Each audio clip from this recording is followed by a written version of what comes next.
प्रणाम मित्रों।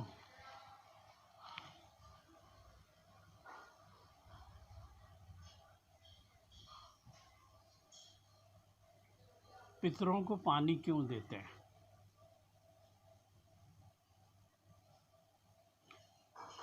पहले तो हम ये विचार करते हैं कि पानी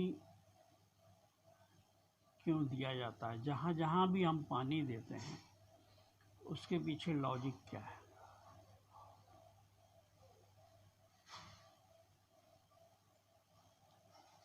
पानी का गुणधर्म है शीतलता देना।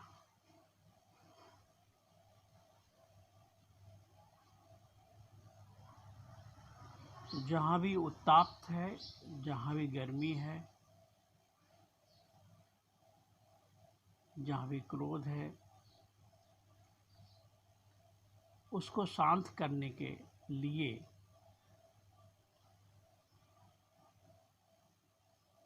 हमारे धर्म में पानी देने की व्यवस्था है।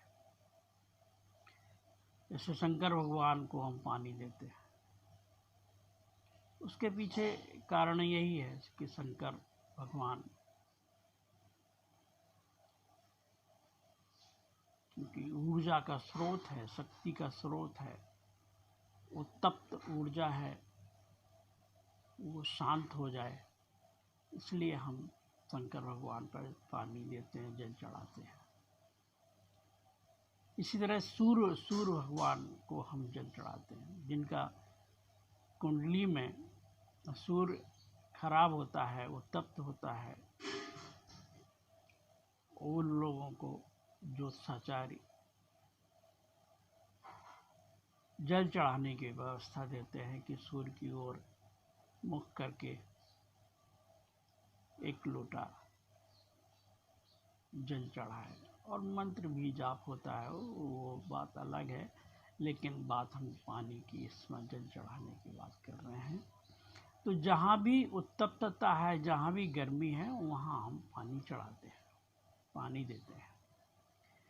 तो हमारे पितर भी किसी बात से नाराज हैं, क्रोध हैं, उत्तप्त हैं, वो शांत हो जाए, इसलिए हम उनको पानी देते हैं, तर्पण करते हैं। इसके पीछे ये लॉजिक है, ये व्यवस्था। अब आती है बात कि पूर्वजों का तो अब तक तो जन्म हो चुका होगा, पूर्वज हैं कहाँ आप? तो आपको ये बताऊं कि पूर्वज हमेशा आपके साथ हैं। पूर्वज कहीं नहीं गए। कैसे?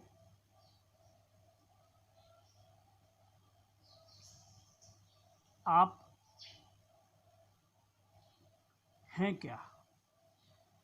आप अपने माता पिता की ही संतान है।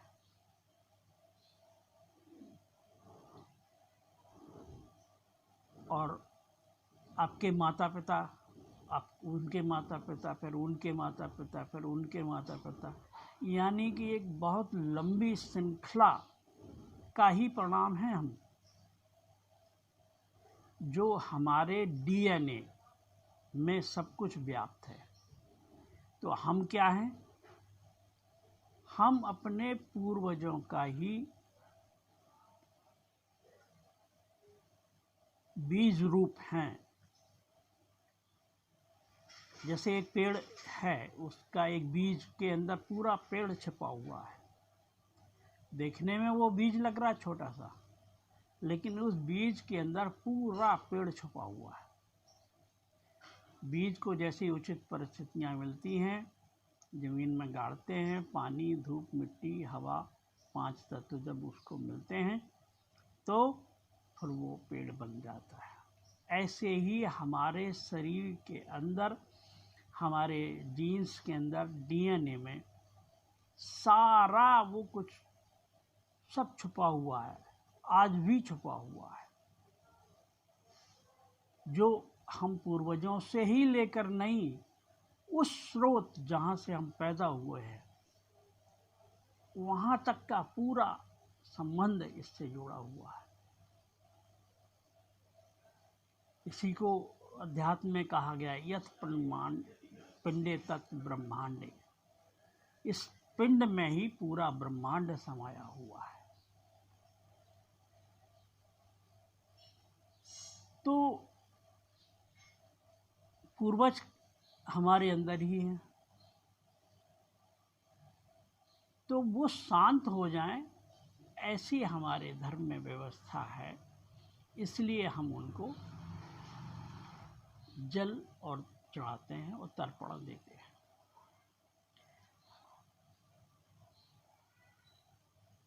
अब एक दूसरी व्यवस्था मैं बताता हूँ कि जैसे कोई व्यक्ति ध्यानी है जो ध्यान कर रहा है यानी कि अपनी जो पिछले पूरे संस्कार है उनको उधेड़ रहा है।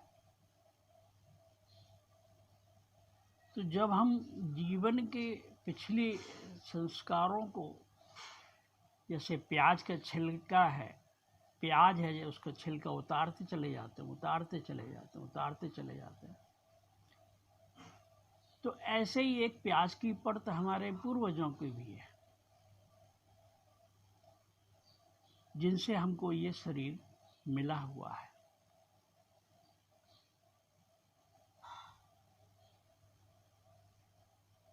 तो वो परत पर जब हमारी चेतना पहुंचती है तो हमारे अंदर जो उनके संस्कार विद्यमान हैं वो सब शांत हो जाए, ऐसी हम कामना करते हैं। इसलिए हम जल चढ़ाते हैं। तो ध्यान से क्या होता है कि वो सारी परतें खुलती चली जाती हैं और धीरे धीरे वही परत नहीं, फिर आगे की जो परतें हैं वो जिसको सबकॉन्शियस और अनकॉन्शियस माइंड कहते हैं। अनकॉन्शियस माइंड में वो सब विद्यमान है जो हम जन्मों जन्मों से और लेकर के पैदा हुए हैं। यहाँ तक कि पूर्वज ही नहीं, हमारे पूर्वज और आगे चले जाए तो जो गोत्र की जो बात की गई है, वो गोत्र भी क्या है? वो गोत्र हमारे पूर्वजों का ही संबंध है। जितने भी गोत्र हैं वो हम सब सप्त ऋषि, जो आकाश मंडल में आप तारे देखते हैं सप्त ऋषियों के, ये जो 7 ऋषि हैं ये सब हमारे गोत्र हैं।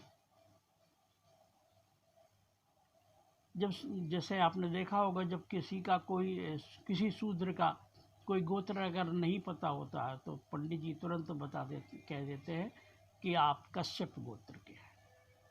तो जो कश्यप ऋषि हुए हैं, ऐसे ही कोई भारद्वाज है, कोई इस तरह से 7 ऋषि है, सप्तऋषि ऋषि हैं, उन सबकी ही हम संतान हैं। और उससे आगे चले जाओ तो हमारे धर्म ने मनु और शत्रुपा के लिए कहा है कि उन एक के ही संतान है। और फिर वो एक भी कहाँ से आई है? वो एक भी फिर पता लगा ब्रह्मा विष्णु महेश, और फिर वो भी कहाँ से आया? वो उस परम ब्रह्म और शून्य से आया है। तो अंततः हम धीरे धीरे जैसे ही ध्यान की गहराई में चले जाते हैं तो उस शून्य तक पहुंच जाते हैं। इसी को हम अपने धर्म ग्रंथों में कहानी सुनी होगी कि राजा भागीरथी ने घोर तपस्या की, मीन्स उन्होंने ध्यान किया, तप किया। उस तप के द्वारा वो उस शून्य तक पहुंच गए, उस परमात्मा की ऊर्जा तक पहुंच गए। उस परमात्मा की ऊर्जा ही प्रकाश स्वरूप वो ऊर्जा है। वो ऊर्जा जब हमारे ब्रह्मरंध्र से झड़ती हुई पूरे शरीर को के एक रोम रोम और एक एक सेल को तृप्त कर देती है। अब कहानी में है कि क्या नाम वो उस परम शक्ति को सीधे सीधे तो झेल नहीं सकते थे भागीरथी, तो उन्होंने शिव से प्रार्थना की, शिव जी से, कि हे प्रभु, मैं उसको सीधे तो नहीं ले सकता हूँ, आप मेरी मदद करें। तो शिव जी ने अपनी जटाओं में उस शक्ति को पहले लिया, उसके बाद एक छोटी सी धारा के द्वारा भागीरथ को तृप्त किया। और भागीरथ ही तृप्त नहीं हुए, भागीरथ के जितने पूर्वज थे, लाखों पूर्वज थे, वो सब तृप्त हो गए, वो सब शांत हो गए। तो जब कोई ध्यानी व्यक्ति ध्यान में उतरता है, उस परम शक्ति को उतारता है, अब वहाँ शिव जी ने ले लिया था, यहाँ हम अपने सद्गुरु से हमको वो छोटी सी धारा मिलती है जितनी हम सहन कर सकते हैं। इसलिए गुरु को गुरु ब्रह्मा, गुरु विष्णु, गुरुदेव महेश्वरा, गुरु ही महेश हैं, ब्रह्मा हैं, विष्णु हैं। इसीलिए कहते हैं कि वो जो काम शिव का है वो हमारा गुरु करता है। उस परम शक्ति को वो जितनी हमारी क्षमता होती है उतनी हमको देता है, वरना हम उस परम शक्ति को नहीं झेल सकते हैं। ऐसे ले लो, मान लीजिए बिजली का करंट है, आपके घरों में 220 वोल्ट से 240 वोल्ट तक की बत्ती आती है। अगर 11,000 किलोवाट की जो बड़ी लाइन है वो आपके घर में कनेक्ट करी है, तो आपके सारे यंत्र जितने हैं सब जल जाएंगे, पूरी लाइन बस्ट हो जाएगी, सारे यंत्र जल जाएंगे, क्योंकि 11,000 वोल्ट नहीं सहन कर पाएंगे, क्योंकि 220 वोल्ट पर चलते हैं सब।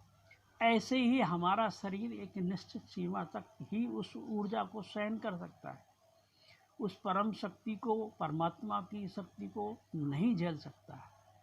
तो गुरु क्या करता है कि उस शक्ति को अपने ऊपर ले लेता है, फिर जितनी मात्रा में आपके ऊपर वो एक वाहन का काम करता है, आपको जितनी ज़रूरत होती है, उतनी क्षमता होती है, उतनी आपको दे देता है। तो ध्यान से भी अपने सारे पूर्वजों को शांत किया जा सकता है, सारे पूर्वजों का उद्धार किया जा सकता है। कोई ज़रूरत नहीं है पानी देने की। और जिस गंगा की बात हो रही है वो आकाश से उतरा हुआ प्रकाश गंगा की बात है।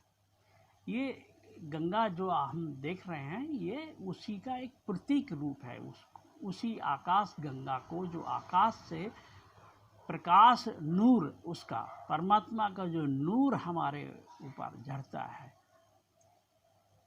उस नूर को ही गंगा कहा था।